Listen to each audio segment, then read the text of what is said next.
যি সময়ত বিজেপি চৰকাৰে উন্নতি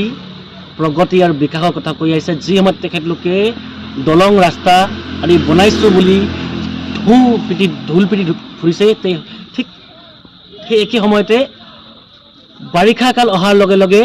যিদৰে অসমৰ বিভিন্ন প্ৰান্তত বানপানীৰ পৰা আৰম্ভ কৰি যি বিভিন্ন ধৰণৰ সমস্যাৰ সৃষ্টি হয়, ঠিক একেই ধৰণৰ সমস্যাও জাগুনত দেখা পোৱা যায়। যি সমস্যা হৈছে জাগুন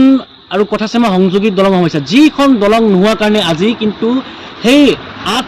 পৰা প্ৰায় 9খন গাঁৱৰ ৰাইজসকলে যি যৌতুক ভুগি লৈছে, সেই যৌতুকৰ ভোগাৰ একমাত্ৰ জগৰীয়া হৈছে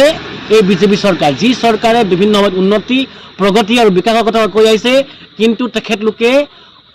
ভাৰত স্বাধীন হোৱাৰ 75 বছৰ পাছতো কিন্তু সেই গাঁৱৰ ৰাইজসকলে কিন্তু এতিয়ালৈকে উন্নতি আৰু প্ৰগতিৰ ছবি দেখা নাপালে। তেখেতলোকে বাৰে বাৰে চৰকাৰক জনাই আহিছে যে আমাক দলং লাগে, দলং লাগে, দলং লাগে। ঠিক একেধৰণে ছাত্ৰ মুক্তি সংগ্ৰাম সমিতিৰ পৰা আৰম্ভ কৰি বিভিন্ন দল সংগঠনে জাগুন আৰু কথাচেমা সংযোগী যি দলং লাগে, দলঙৰ নিৰ্মাণ দাবীত মুখ্যমন্ত্ৰীৰ পৰা আৰম্ভ কৰি স্থানীয় বিধায়ক ভাস্কৰ শৰ্মা ডাঙৰীয়াৰ পৰা আৰম্ভ কৰি সাংসদ ৰামেশ্বৰ তেলী ডাঙৰীয়াক প্ৰমুখ্য কৰি যি বিভাগীয় প্ৰতিনিধিক বাৰে বাৰে কিন্তু স্মাৰক পত্ৰ প্ৰদান কৰিছে, কিন্তু তেতিয়া তেখেতলোকে এই যি গাঁৱৰ ৰাইজসকলক, যি 9খন গাঁৱৰ ৰাইজসকলক তেখেতলোকে মাহী মাকৰ চকুৰ চাইছে। ইয়াৰ পৰা এটা স্পষ্টকৈ ক'ব পাৰি যে স্থানীয় আমাৰ বিধায়ক ভাস্কৰ শৰ্মা ডাঙৰীয়াই তেখেতৰ কাৰ্যকালৰ 7 বছৰ পাছতো কিন্তু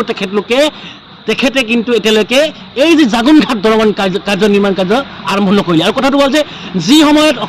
বিধানসভা এতিয়া চলি আছে, সেই সময়ত কিন্তু অসমৰ বিভিন্ন প্ৰান্তৰ বিভিন্ন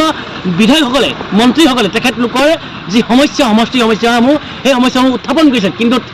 ঠিক পৰিৱৰ্তে আমাৰ যি বিধায়ক মাঘেৰা সমষ্টিৰ বিধায়ক ভাস্কৰ শৰ্মা ডাঙৰীয়া কিন্তু এতিয়ালৈকে 5 বছৰ তেখেতে মৌনতা অৱলম্বন কৰিলে, আৰু এতিয়া 2 বছৰ 3 বছৰ মৌনতা অৱলম্বন কৰিলে, আৰু আমি বিশ্বাসী যে তেখেতে অহা 2 বছৰ মৌনতা অৱলম্বন কৰিব বুলি। কথা কোৱা আপুনি বাদে দিয়ক, তেখেতক কিন্তু বিধানসভাৰ কেমেৰাটো দেখিব নাযায়। আমাৰ স্থানীয় SDO মহোদয় অনতিপলমে অতি শীঘ্ৰে এই যি ছাত্ৰ ছাত্ৰীৰ পৰা আৰম্ভ কৰি যিসকল ৰোগীসকল যেতিয়া ইমাৰ্জেঞ্চিত যদি তেখেতলোকৰ তাৰ পৰা সিপাৰ পৰা ইপাৰলৈ আহিব লাগে, তেতিয়া কিন্তু তেখেতলোকে কোনো